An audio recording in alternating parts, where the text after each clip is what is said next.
One of these men is a key figure at Washington, D.C. society functions. What is your name, please? My name is Alfred Day. What is your name, please? My name is Alfred Day. What is your name, please? My name is Alfred Day. Two of these people are imposters. Only one is the real Alfred Day, and is the only one sworn to tell the truth. Now, here is our host, Bud Collier. Thank you very much. Welcome once again to Tell the Truth. Stay tuned. Now may I introduce our panel. What is your name, please? My name is Polly Bergen. My name is Jackie Cooper. My name is Kitty Carlisle. And my name is Hy Gardner.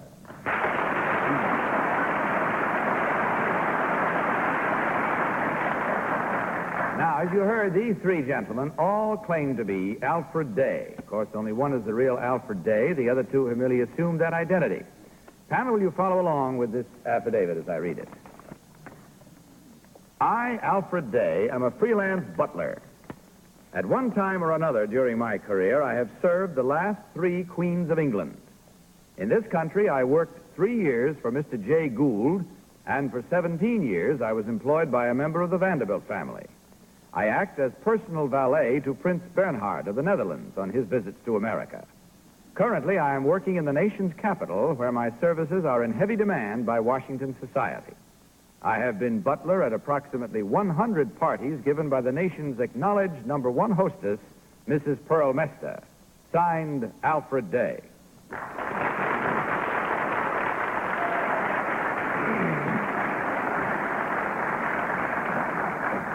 All right, panel, you heard these three gentlemen all claim to be Alfred Day, Washington society butler. And only the real Alfred Day, of course, is required to answer your questions truthfully. Therefore, for this evening, let us begin our questioning with Polly Bergen. Polly? Thank you, Bud. Number one, name the last three queens of England. Queen Mary, Queen Elizabeth, and Queen Elizabeth again. Number two, where did you serve Queen Mary? At Weston Hall, Shropshire. Number three, how many regular dining rooms in Buckingham Palace? We have 7 altogether, 7 regular ones. 7. And number one, how many servants' dining rooms at Buckingham Palace? I would say 3.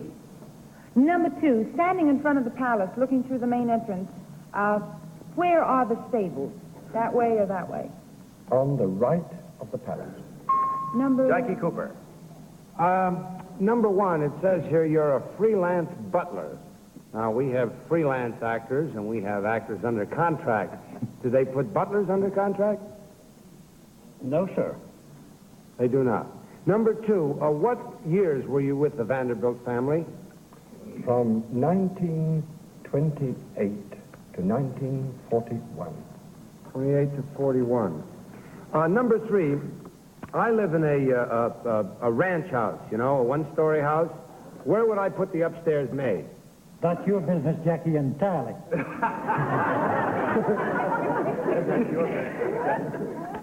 Number two, what is the Vanderbilt Cup? The Vanderbilt Cup? Yes, sir. I'm sorry, I don't know. Kitty? Number one, there was a Broadway musical based on Mrs. Mesta. Could you tell me what her nickname was? The hostess with the mostest, I believe. Number two, could you tell me why her parties were so successful? Because she was the leading... She was what? She was the leading I see. entertainer or lady hostess in Washington. Number three, with your back to the Mall, where is the family entrance at Buckingham Palace? With my back to the Mall, the family entrance is right directly in front. Directly in front? Directly in front. Hy Gardner. Number three, what breed of dog does Mrs. Pearl Mesta have? Panther. What breed of dog does Mrs. Mesta have? She has a Pomeranian. Number two, who is Arthur Treacher? Arthur Treacher was a butler. He was free. He was an actor, of course, so who usually took the part of a butler. Number one, to what nation was Madame Mester, the U.S. minister? Luxembourg. Number three, this is a peculiar sort of a question, but let's say that Pearl Mester had invited Elsa Maxwell to the party. How would you announce her arrival? I wouldn't wish to do so, sir, but if I had to do it, I'd say meet Elsa Maxwell. But I doubt it very much.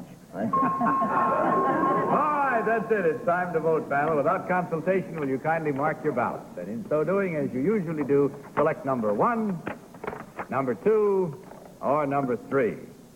Remember, the team of challengers will get $250 for every incorrect vote. All right, panel, have you all marked your ballots?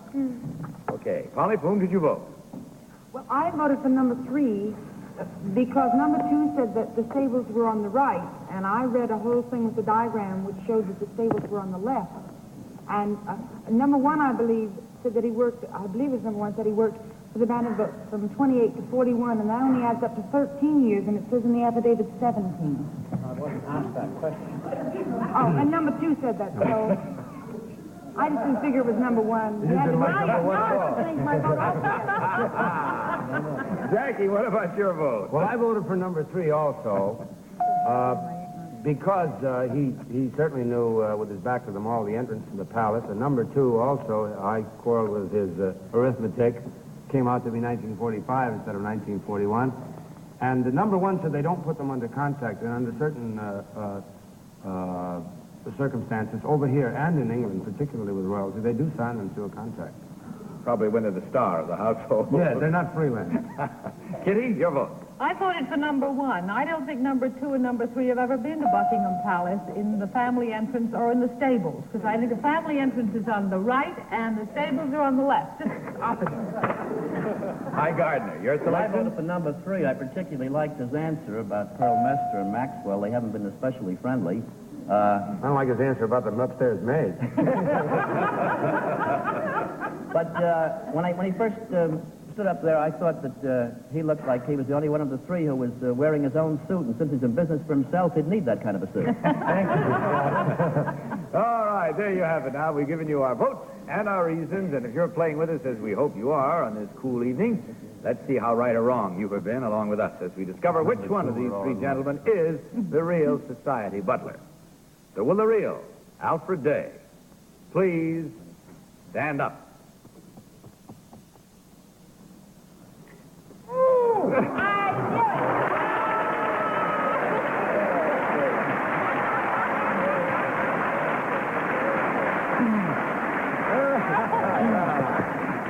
Well, I guess Kitty had that one. Thank you very much, sir. Number 2, would you tell us who you really are? Thank you, sir. Tell us who you really are and what you My do. name is John Gordon Smith, and I'm the office manager of the South American Minerals Corporation. Thank you, sir. Now, number 3, what about you, sir? My name is Arthur Grundy. I'm the export vice president of the R.P. Vanderbilt Company over at 230 Park Avenue.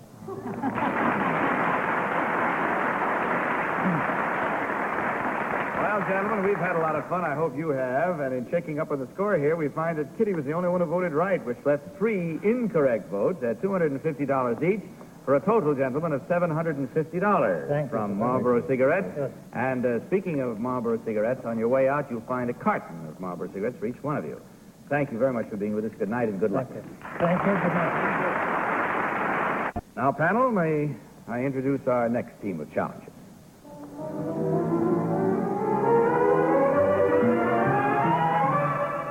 What is your name, please? My name is Lucille Wheeler. What is your name, please? My name is Lucille Wheeler. What is your name, please? My name is Lucille Wheeler.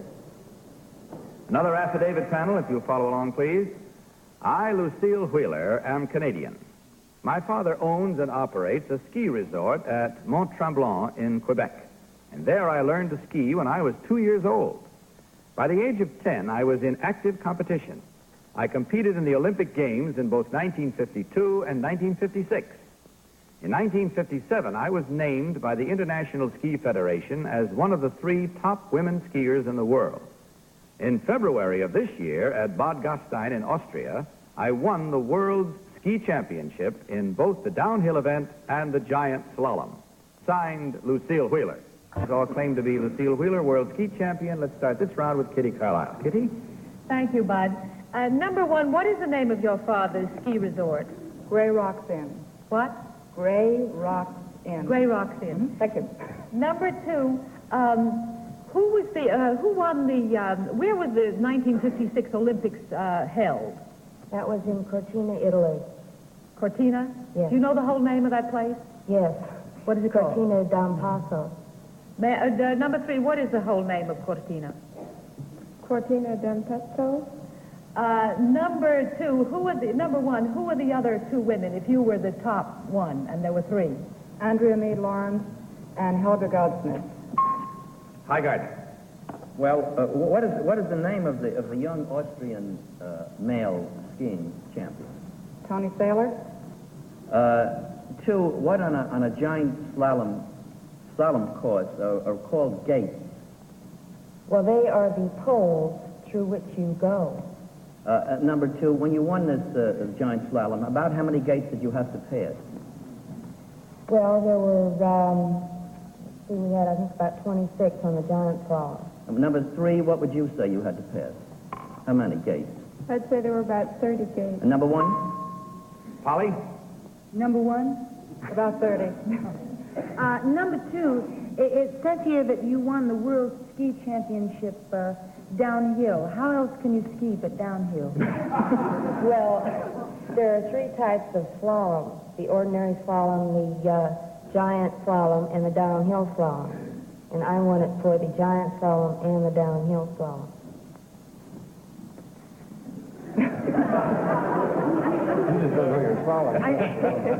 I'm not any better off than I was because I still don't know. You apparently can slalom uphill as well as down, or at least... Oh, well, anyway.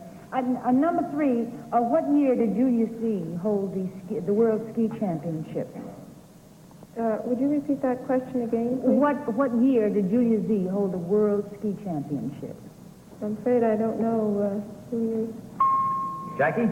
Number one, says here you're Canadian. Can you tell me who is Christopher Plummer? He's a moving picture actor, I believe. Number two, can you tell me who is Christopher Plummer? No. Number three, also says here that you've been skiing since you were 2 years old. Can you tell me what is Blue Cross? It's an uphill slalom. That's it, I'm afraid, panel. It's time once again to vote. So without consultation, will you once more mark your ballots and select number one, number two, or number three? Everybody mark. There we go. Kitty and I and Jackie, everybody marked. All right, Polly, for whom did you vote this time? Well, I voted for number three, and I have no excuse because I wasn't confused this time. I just didn't know which one it was. Okay, Jackie, pardon me. I voted for number one because I don't know too much about slaloms and uphill skiing, but her answers she answered with the most authority to me. Okay, Kitty Carlisle. Well, I ruled out number two because she didn't know Cortina d'Ampezzo, and number one and number three both had good answers, but I voted for number one. Okay, Highgarden, you're Well, I voted for number one, too. There's a lot of talk about this Tony Saylor, and even though she asked us the question as an answer... didn't she? Yeah. And I think Polly tripped up number three with that question about Z. I don't think there is a Z. Well, there I still isn't, voted but for she number said she one. never heard of her. That's right. That means we should have voted for her, but I didn't. I can only tell you, I'm miserable. Probably I turned think out to you're be right. the daughter You of should Zider Z. I'm However, a failure. there we have it now, the votes and the reasons for it. And again, I hope that you're voting with us. Let's see which one of these I don't three wanna ladies... know. You don't want to know? Well, the rest of us do. Let's see which one is the real Lucille Wheeler. And so I'm going to ask the world champion lady skier to please slalom up. It's number three. No. Yeah. No. Yes, it is. Yes. Yes, it is.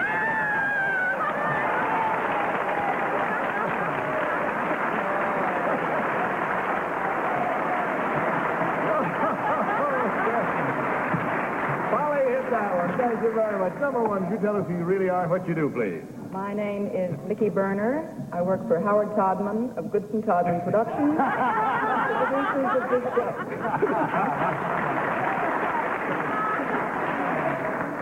Sneak the ringer in on you there. Number 2, would you tell us who you are and what you do, please? My name is Jane Isaacson, and I'm a vacation sales representative for United Airlines.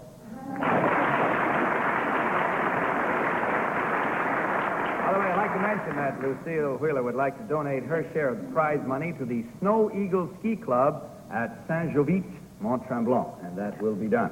And let's see what it amounts to. There were 3 incorrect votes again at $250 each. You got them all. For a total of $750 from Marlboro. Thank you very much, ladies. On your way out, you'll find an individual gift carton of Marlboro cigarettes for each one of you. Good night and good luck. Happy skiing. Now, we'll get back to our game in just a panel. Let's meet our third team of challengers.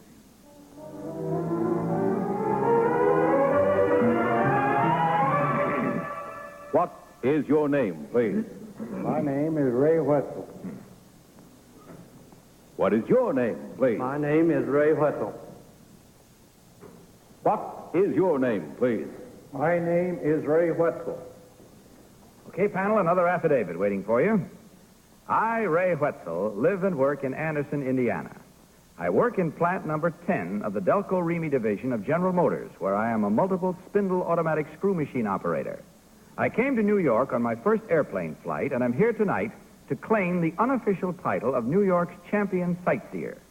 Since 9 o'clock this morning, I have visited the following places: the Battery, City Hall, Central Park, the United Nations, Columbia University, Grant's Tomb, St. Patrick's Cathedral, Times Square, the Radio City Music Hall, Fordham University, the Hall of Fame, Yankee Stadium, the Empire State Building, Madison Square Garden, the Metropolitan Museum of Art, New York Public Library, Grand Central Station, the Museum of Natural History, the Polo Grounds, Greenwich Village, Chinatown, the Stock Exchange, the Bowery, the Chrysler Building, Central Park Zoo, the Coliseum, Museum of Modern Art, Carnegie Hall, Hayden Planetarium, the Bronx Zoo, New York Botanical Gardens, the Fulton Fish Market, and the Automat. Signed, Ray Wetzel. Incidentally, each of our challengers tonight will receive one of our To Tell the Truth games. If you'd like to have one of these games, simply visit your local toy store or department store. I'm sure you'll be able to find them there. All right, panel, as you heard, each of these gentlemen claims to be Ray Wetzel, New York's champion tourist. I think you'll agree. We'll start with Hi Gardner. Hi. Number 3, how come you've been sleeping since you got to town? How did you get around? Would you have a police car to make all of those places, number 3? Had a rented car. A rented car? Yes. Siren on it? Sir? Was there a siren on it? No. Needed one to get through the traffic, though. Number 1, is the Hall of Fame outdoors or indoors? Outdoors. Number 2, what branch of the Automat did you visit? The money deal. Beg pardon? The one you put your money in. You're sure you're not getting it confused with Grant's Tomb? Number 3, what is unusual about the outside of Grant's Tomb? Well, the doors were closed. Oh, boy. Molly Bergen. Number 2, visiting all these wonderful places, what place impressed you the most? New York traffic. I can understand that. It says here that you were at the Yankee Stadium. I mean, what did you do there? Visited the dugout, and also the dressing room, and I got behind home plate. I thought the baseball season was closed. Well, it was. I met the football coach. Oh, I see. He was right behind home plate, I think. Do they play football on top of a baseball field? Sure. Oh. Jackie? Number 3, you're the one man who could give me the answer to, authoritative answer to a question I have always wondered about. Who is buried in Grant's Tomb? As I said before, I don't know. The doors were closed when we got there.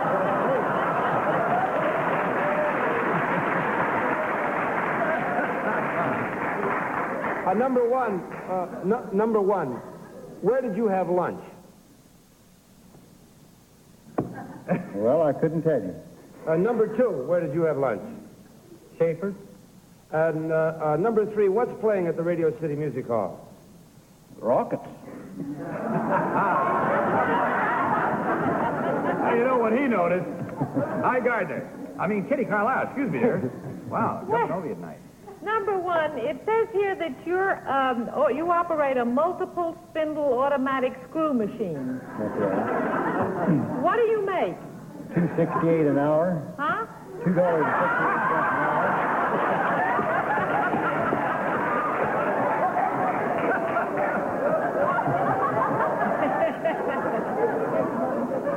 Number 3. You see, you ask a screwy question, you get a screwy answer. Aside from your pay, what do you make? Number 2. Parts for distributors.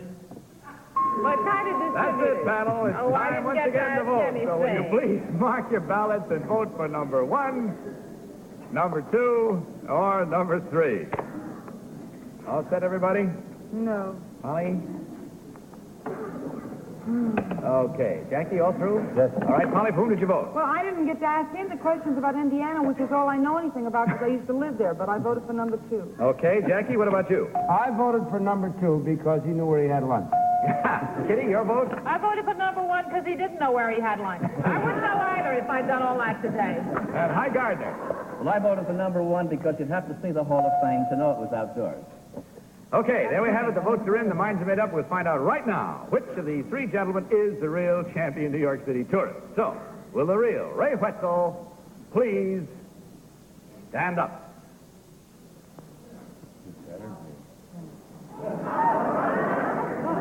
They're all 3 of them.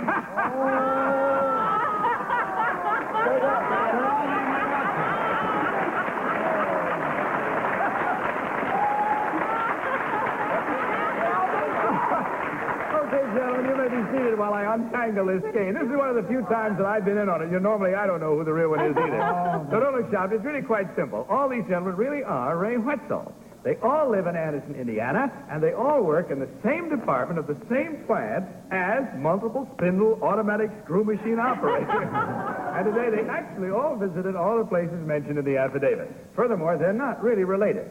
2 of them are third cousins. The other one isn't related to the other 2 at all. But let this be a lesson to you. I don't know what the lesson is. Yes, I do know what the lesson is. It so happens that we today, panel, you don't know it, are a happy birthday group because we're beginning our 3rd year on the air. Well, congratulations to us.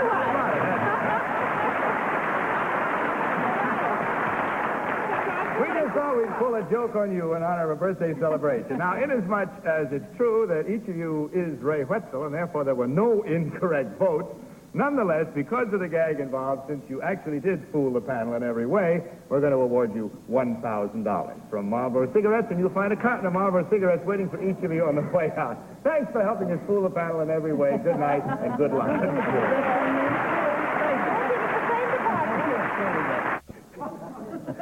Well, I guess we had some fun tonight we didn't expect, and I hope you enjoyed the little birthday party panel. Very much. Incidentally, all of you folks stay tuned, because on the Arthur Godfrey Show, our beloved Polly is on tonight with her daddy, who's right out there in the audience watching, too. Or has he left already? He sneaked out. He sneaked out, that big, tall fellow. How could he sneak out? Anyway, stay tuned. You'll have a lot of fun with that one, I assure you. And you're going to be away for 2 weeks, Polly. Yeah. Yeah. I'll be in Florida at the Fontainebleau. Oh, boy. Betty White's going to be here sitting in for you until you get back. Jackie, I don't know how to thank you for being with us for 3 weeks. It's always such a joy to have you on our show. Thank you, but I always enjoy it. And I am going to lead the trek to be watching. Let's see now. It's on Thursday when you appear in The Hasty Heart, which is CBS Show of the Month. 9:30 Good luck to in that. 9:30 to 11. 11. We'll be watching, don't Thank you you. worry. That's it, panel. Good night. Good night, Bud. Now, this is Bud Collier saying good night from Marlboro Cigarettes and reminding you to tell the truth. Good night, everybody. To Tell the Truth is a Mark Goodson, Bill Todman production in association with the CBS Television Network. Ski equipment courtesy of Sig Buckmeyer Sport Shop. Miss Bergenstown by Wilmot.